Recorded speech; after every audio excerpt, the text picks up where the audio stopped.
तर आम्ही मुंबईमध्ये व्यवसाय करत होतो, फ्रीज एअर कंडिशनर माझं वर्कशॉप होतं. त्यावेळी सुद्धा मला आठवायचं माझ्या गावासाठी, माझ्या जिल्ह्यासाठी मला काहीतरी केलं पाहिजे.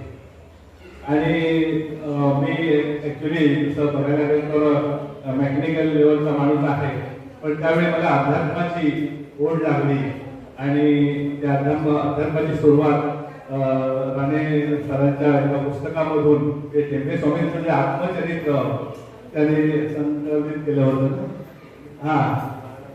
तर ते वाचल्यानंतर एक प्रेरणा झाली की जर स्वामींनी एवढं आपल्यासाठी केलेलं आहे तर त्याने काय केलं ऍक्च्युअली आणि काय मिळवलं ते आपल्याला मिळेल का.